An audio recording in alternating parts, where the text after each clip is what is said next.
Hello YouTube, this is Morgan Airspeed Prime here with my next anime review. This is going to be my review for episode 1 and 2 of Sword Art Online Alternative Gun Gale Online Season 2.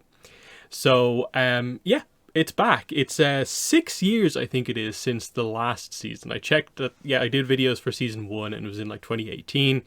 And at the end of those videos, I was asking, hey, are they going to do a season 2? The light novels certainly have enough content. And here we have it right now.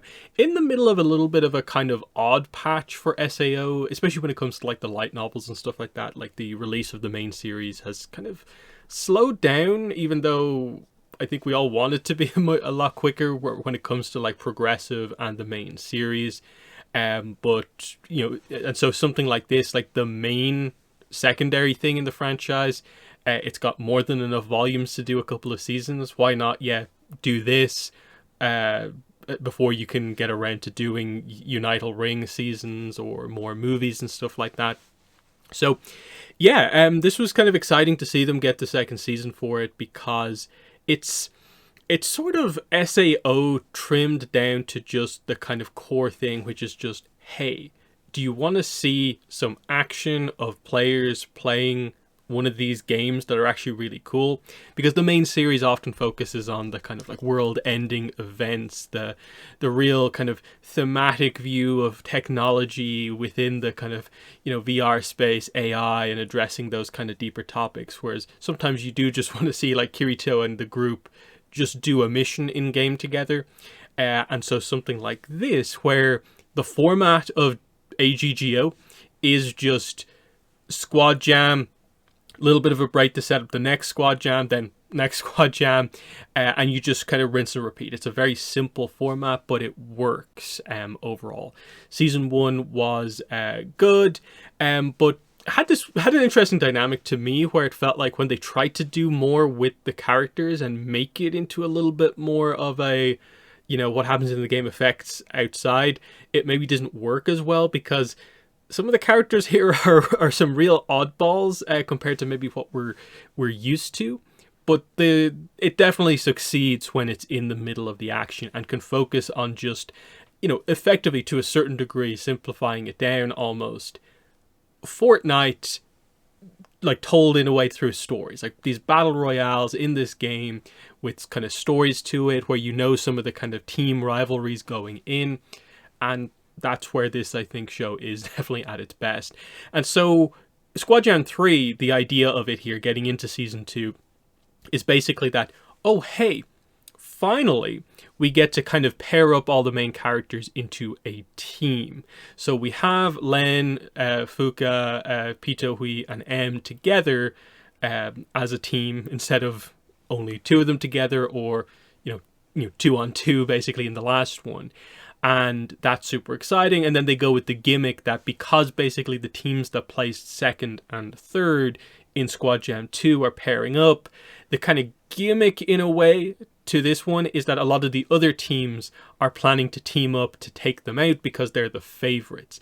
Because they're really highlighting that the winners of the last Squad Jam 2, who just came in at the end very randomly and won, no one really thinks that much of them, because it seems like they mainly just run away and sort of appear suddenly and do exactly what they did to win, and like third-party people kind of surprising them. And they showed them a little bit here. I'm interested to see if they actually have a bit of a showdown of like our team maybe getting revenge so that the main characters get the win again, or, you know, what exact way they're going to do that. But I think that's a pretty good setup. It's not like anything super serious, but it highlights that the kind of all-star team is going to have a tough time of it throughout the entire kind of game, basically from start to finish. Everyone's sort of gunning for them because they know that it's super important to get them out of the way if they want any chance to win. And we saw that pretty much straight away here, in addition to the fact that there are other special rules as part of this.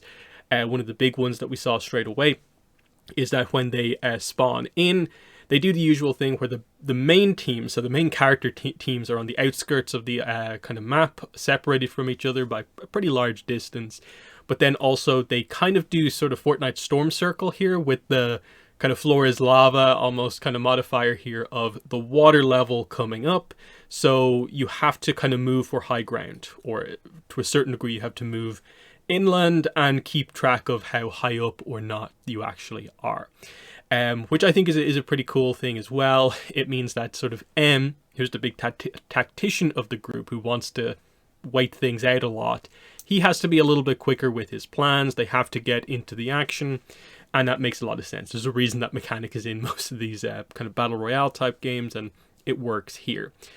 There was also the teaser that there's going to be more special rules introduced when we get down to the last couple of teams. You almost forget that happened in the in the first episode, but I don't think we're far enough along for those rules to come into play. Otherwise, they basically set up the stage that, okay, a lot of the main teams that we know of are here, in terms of they highlighted a lot of the characters who we met in season 1 of like the gymnastics club, the Amazon kind of girls.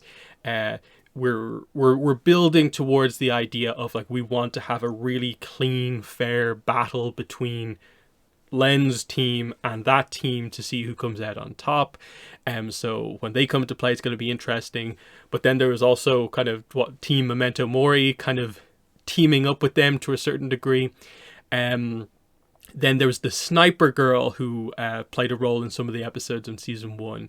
She's in play as well and has this like special bullet that she's going to use to some degree. And there was a few other kind of things that they set up as well. But it's very much setting up sort of to a certain degree what the episodes are going to be about. Like, I think they teased that like the sniper girl is going to come into play in the next episode. And the girl where they had the kind of kiss thing from the first season with, she's also going to be in it as well. Interesting to see how it all kind of comes together. But yeah, in terms of these two episodes, basically episode 1 was our classic setup episode. They did it very similarly to episode 1 from season 1, which is that we jump in the middle of the action and then we go backwards to explain how we got here. So we start in the squad jam and then go back to explain where the squad jam came from. Episode 1 is just, it feels like reintroducing the characters, because I think they basically noted to a certain degree, it's been a long time since season 1. You probably need a bit of a recap on what's going on here. And they did that, I think, relatively well.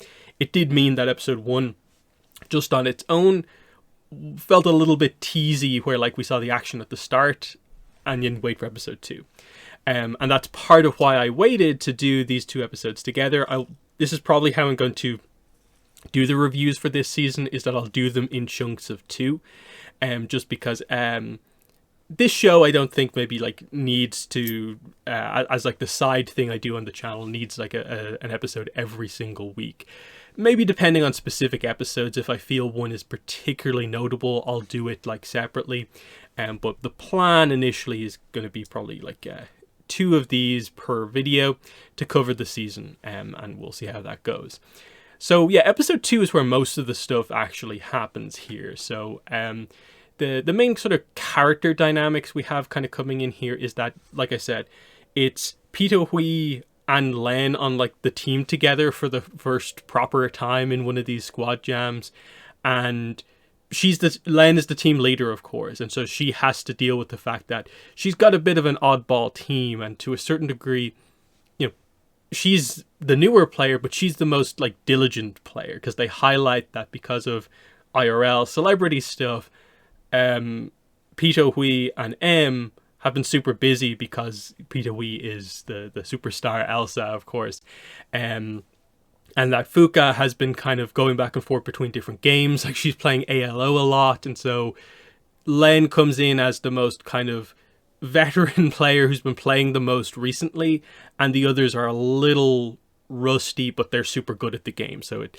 doesn't seem to be coming into play that much up to now. But I thought it was just an interesting dynamic that somehow Len is the one who's been consistently playing the most, but that's the kind of point of the series, is that she's the main character, her reputation is rising, and everyone's sort of like after her, basically, is what they're kind of setting up here.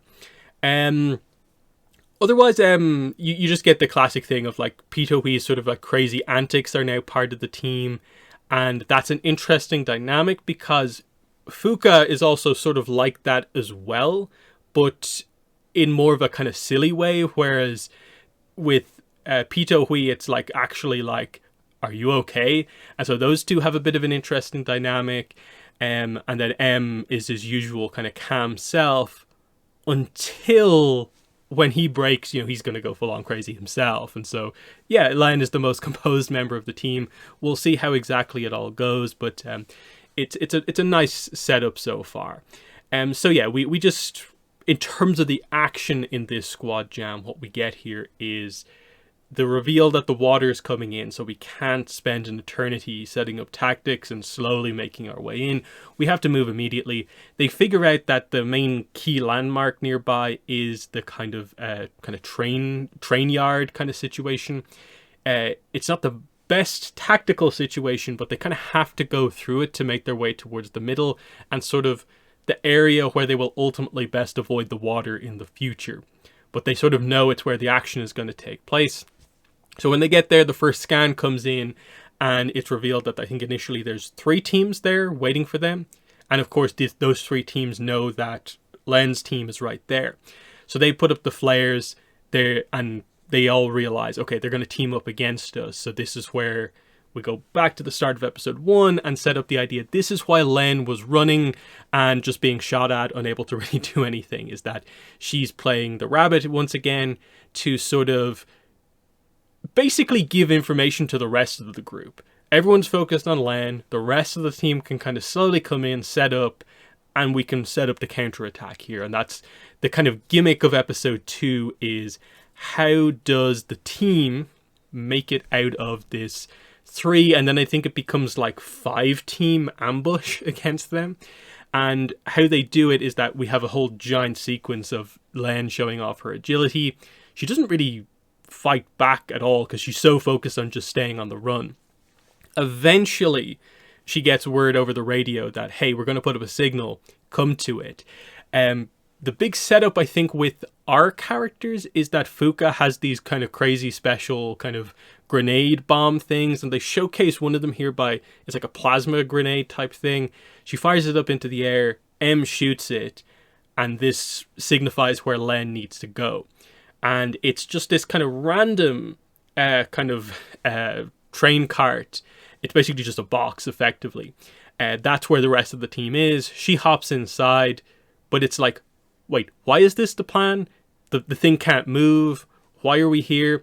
And it's because it's a position with a lot of cover, but that's something they can take advantage of. And so the initial teams, it's like the machine gunners come in, and I maybe wish they explained this a little bit better, but the idea here is that they start firing, kind of quickly realize that they can't shoot in necessarily, and so gradually begin to make their way in so that they can maybe get into grenade throwing range, or be up close to shoot if anyone pokes their heads up. And so there's quickly this kind of dynamic between the players of like, okay, they effectively have this kind of impenetrable cover, but then also inside, M has his portable cover that they can use as well, because some of the shots are going to get in because of the plan that they have. And they kind of reveal that, okay, the train is not completely impenetrable, in that Pito Hui's lightsaber effectively can make a hole in it. And so they make openings for their guns to shoot out of, and this is how they kind of counter this. And they eventually get to the reveal that they take out like 30 players this way, of like all these lightsaber holes in the train cart. They shoot out of them, take a lot of players out. More teams come in, the better teams come in. The big threat towards the end of the episode is that a grenade launcher gets fired in. Pito Hui tracks the bullet line, and so kind of counters that by shooting it out of the air, which then allows Fuka from within the train car to basically do the same arc of her grenade launcher outwards, but she has the better grenade launcher. So it's she fires like full 6 shells and takes out a bunch of people as well. And so this is how they've mostly countered the first kind of counterattack against them. And then we reveal that, of course, Len and Fuka have both forgotten that we can't just stay here and do this tactic the whole time because the water's coming in and it's going to get higher and higher, and even the train yard isn't high enough. We have to move further in once again. So very much it's sort of the author trying to get across the idea of like, yeah, no kind of messy, kind of slightly cheesy tactics are allowed to take place here. No, you have to stay moving. The heroes have to remain challenged. Their clever tactic here can't just be used relentlessly over and over again. So they did that, I think, pretty well overall. And, you know, the team works well together. And I'm excited to see kind of where they kind of go from here in terms of introducing these other characters. What is the gimmick of the special bullet that the other character has? Because it's like, it doesn't look like it's that like huge. Is it just an armor piercing bullet? Is it like explosive rounds or something like that? I don't think we've quite seen that yet in GGO, or at least this show.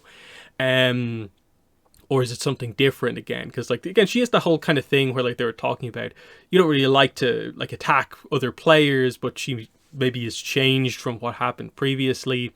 So what's the situation there? And then the special rules also are going to have to come into play at a certain point also. So I'm interested to see where the unique fighting elements really come into play as we go forward. One of the things I'm probably most interested in is like the team that won the last tournament. We saw a little bit of them. I'm wondering, like, are we going to get to see them in action a little bit more? Are we going to get revenge against them? Or are they going to win it again and build up to something else in the future? Not really sure. But otherwise, there's no obvious setup for any particular crazy, like, interpersonal drama just yet, beyond sort of the idea of Len just being like, hey, I just want to play the game. I don't want to fight against you again, Pita Hui. And so she's super shocked and surprised when it's like, hey, we're going to team up for this next tournament. We're a team now. And it's just like, okay, but it's still kind of crazy that she just has this wild team now that she's expected to be the leader of. And that's a fun dynamic. So yeah, the show is super fun. It doesn't have the most depth to it, but if all you want is the cool sort of game-like fighting kind of battle royale sequences with some cool tactics and clever ideas, this seems to be delivering exactly that. I think it's probably more going to come down to when we get to the end of Squad Jam 3, which I'm guessing they'll devote like the first half of the season to. Then we'll have a little bit of an IRL break to set up Squad Jam 4, or I'm pretty sure based on light novel titles that I've looked up, I think there is a volume that is like in between Squad Jam 3 and Squad Jam 4. So it looks like there might be something that they might be doing here. So maybe, you know, they do like, say, 5 episodes here. They have a whole episode that's a transition between the other ones. And then we get into Squad Jam 4. And that's probably the full season. And I like that. It's just like, it's simple, that unlike the actual mainline SAO story where it could do anything, there's so much mystery, lots of kind of world building elements kind of at play here. This is more just down to earth. It's a battle royale game and we're going to see who comes out on top. And I like that, you know, that's what I want to a certain degree out of this. And I almost wish I would like to see kind of more shows kind of lean into doing something like this, of like effectively, to a certain degree, this feels like a sports anime in the way that it's just tournament, a little bit of character drama, tournament, a little bit of character drama, and we don't really have a world-ending plot style thing going on. And it's just about the technical aspects of this game and action. And I think that's what everyone wants from this. And they're doing it pretty well. So, they're my thoughts on episode 1 and 2. In the comments, let me know what your thoughts. But other than that, I'll be back with my review for, I guess, episode 3 and 4 in, 2 weeks' time, when both of them are out. But that's been the video. Thanks for watching, and bye.